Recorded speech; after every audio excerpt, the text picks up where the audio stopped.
Hello guys, so if you guys don't know, I have actually managed to fix my camera, so I've got it working, so that's brilliant. Well, I got it working.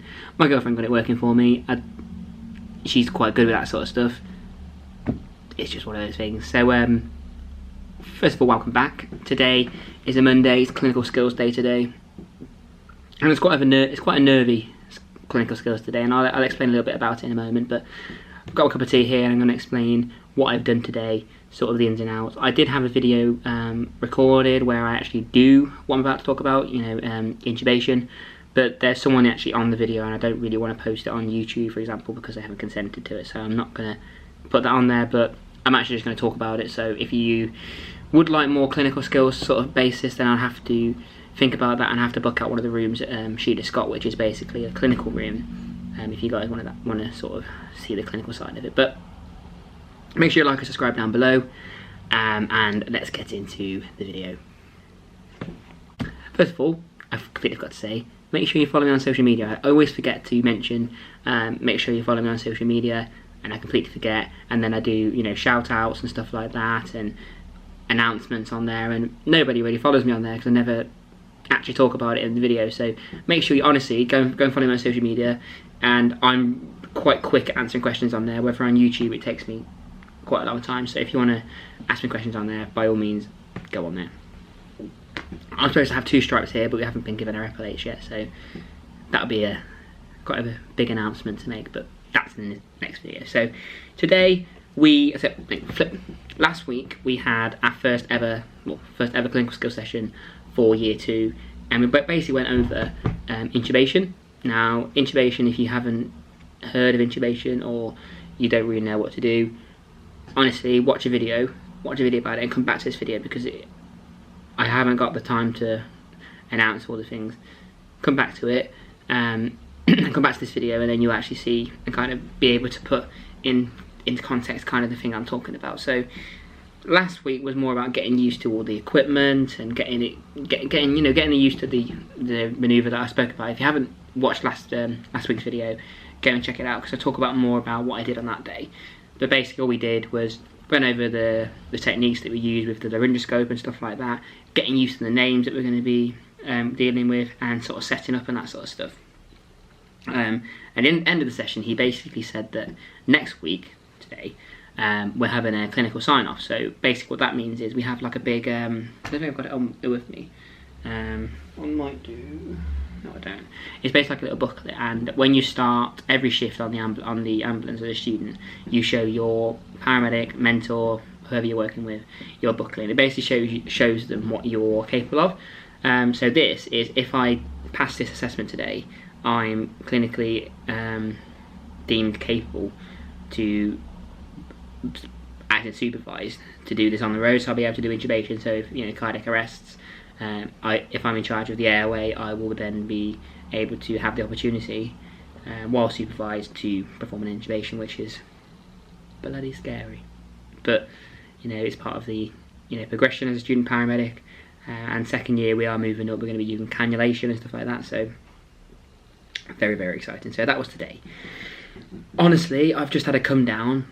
My heart was racing, because basically how we did it was, you did like 2 hours of getting used to it, getting used to the manoeuvres and the techniques that you guys have, and then basically you have to get that skill. So from your last ventilation of the patient to the actual, getting the equipment, to then the time starts. You have 30 seconds. So as your last breath, so if you're thinking this patient here, your last breath, as soon as you get the laryngoscope in, you're looking down into the airway and seeing what score the patient is. So if it's a 1, it's a clear view.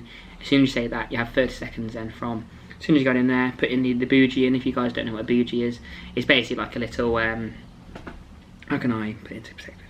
It's basically like a structure in which you just put the tube down. So it's basically like a, what's the word? I'm completely blank here. It's like a guideline. So you basically follow down the tube. It's easier. It saves you putting the tube in yourself. You basically put the tube in, the bougie in first, and then you put down the tube, and you basically go to 22 at the teeth there. After you've done that, you I'm trying to think about all this back now. You then inflate the cuff, so that basically opens up like a bit of air, so it stops the the tube from coming loose, so it's got secure in the tube. After that, you then ventilate. You listen to the auxiliary to see if you've actually got good air entry into the lungs, which is, if you haven't, then you obviously need to either move it back or completely start from scratch. Or you could have gone too far into the bronchial and actually got into the right lung or left lung and then inflating one lung, so obviously you have to come back up again. So it's like it's quite important if you need to notice that, basically. So always listen to the chest. After that, you then have to attach your catheter mount, capnography and all that sort of stuff, and make sure you plug the internal CO2 into the machine. All this is supposed to be done in 30 seconds. So basically, how we did it at the University of Worcester, you record yourself doing it. It sounds easy when I explain like this. You record yourself doing it, and then take it to your lecturer and say that I did it in 30 seconds. Can you have a look at it, basically? And they're very critical of it. So if for example, it doesn't just come down to did do it in 30 seconds. Is your communication on intact when they're passing down? Because obviously you're looking in the airway all the time. You're not even looking up here. If you look up here, you failed. You need to look at the airway. You need to make sure that bougie hasn't moved as it goes into the esophagus or something like that, and make sure it's in the epiglottis. And you put down the tube like that. You're always looking. If you look at the tube, you fail, basically. I kept failing because at the start, you know, I want to make these videos because I want to reflect on them. I'm going to be completely honest. If I don't get something first time, if I fail an assignment, I'm going to tell you guys if I fail an assignment. I'm not going to, you know, sugarcoat it. And I really struggled with my technique. So obviously when you put the laryngoscope in, you have to go up and out. So you have to like sort of in and up. I kept sort of like hitting the teeth, so it makes like a cracking noise. Basically, you're smashing the teeth, in short. And I kept smashing the teeth. And if you guys don't ever have the opportunity to do that, and if you're just watching it from a medical base subject at university, you probably won't understand it. But if you are a student paramedic, or maybe nurses as well, or going into that area of field, you'll understand what I'm talking about when you keep hitting the teeth. And it gets like the more you do it, the more comfortable you feel, and you actually get it perfect. So in the end, it took me about 3 or 4 hours to actually master it. So if you're actually going and doing this skill, don't think it's going to come overnight or, you know, in a couple of hours. It didn't for me. It took me 4 hours on my second clinical skill session. On the first clinical session, I really struggled. So after that I got that fine. Then I struggled to get it in the allotted time of 30 seconds, which then took me another hour. And then after that, you know, bearing in mind everyone's watching you, so you're recording it, but all your classmates are watching you. And then when your assistant puts down the bougie first, you then have to communicate. So it's all about communication. And I failed then on communication, which I really kicked myself with because I'm quite good at communication and talking to people like that. So I really kicked myself. But eventually, after like 4 hours, I finally passed it. So, like I said before, I have the recording, but I couldn't attach it onto this video because it has got students in, and I don't really want to put it in without their consent, but also that's kind of their privacy. I don't really think they would want it on there anyway. Obviously I'm documenting my journey, but they're probably not documenting theirs, so I'm just going to leave. I'm not going to, you know, ask their permission, so I'm just going to leave the video there. But I would really want to, and I think I'm going to book out the Sheila Scott building, which is like a clinical room, and actually start doing this sort of stuff. So, you know, it'd be good for me to reflect on, and maybe good for you guys as well. Hopefully you will enjoy that. So basically I passed in the end. It took me 4 or 5 hours, but I passed, you know. So if you can raise your T's for me, thank you. My tea's getting cold. I passed. I'm really happy. Big relief. I came in, I was absolutely sweating in this uniform, but I'm really happy. And 2 weeks in already, I feel like I've progressed already as a student paramedic, and I feel quite competent now. Obviously, I'm not going to be competent. You have to do it 60 times to be competent on the road. But I feel as though more, confident if I was to do it again. So I did a big deep breath. I've passed my first clinical session, clinical formative, so to say, and I feel quite good.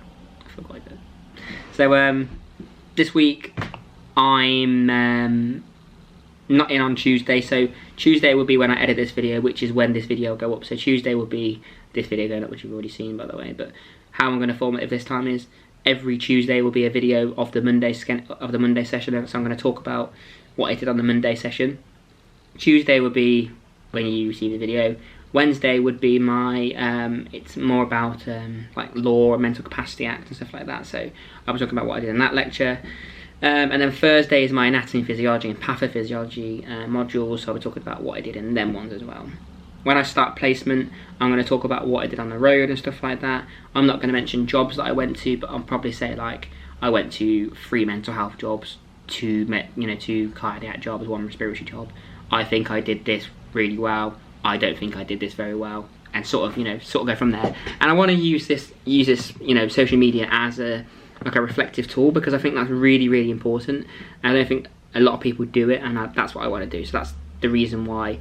I had a lot of people saying, "Oh, don't record anything on placement." I'm not silly. I'm not going to walk into a patient's house when I'm doing the history and start saying, "Hello guys, welcome back to 200 guys video." I won't do that. But what I really want to do, or what I want to push myself to do, is use it as a reflective thing, so I can watch back in 4 or 5 months and actually think I actually have progressed this way. So yeah.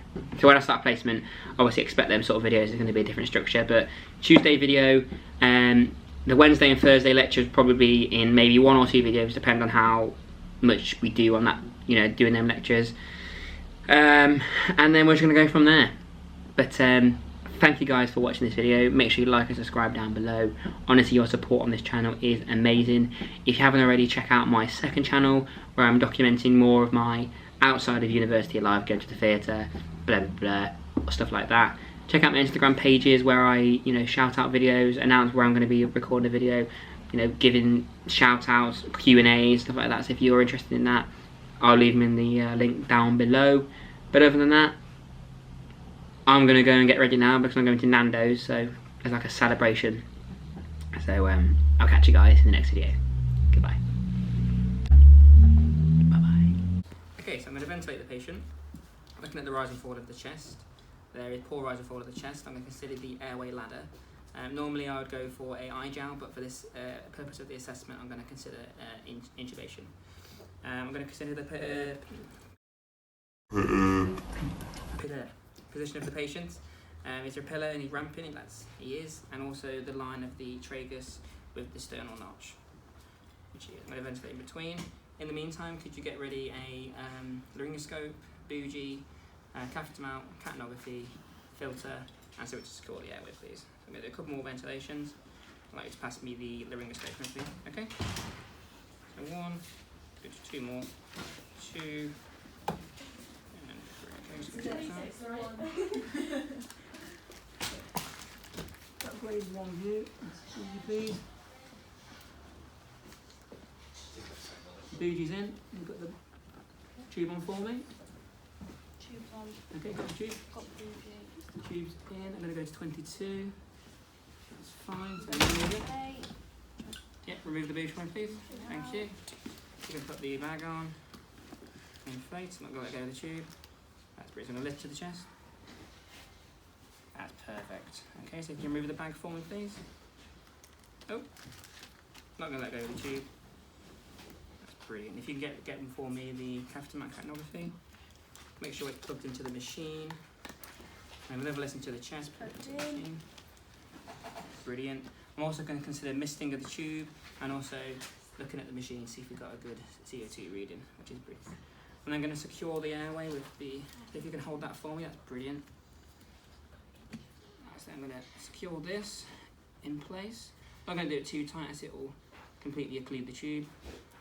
And I'm going to strap it in. You can just keep hold of that tube for me. That's perfect. And then that's fine.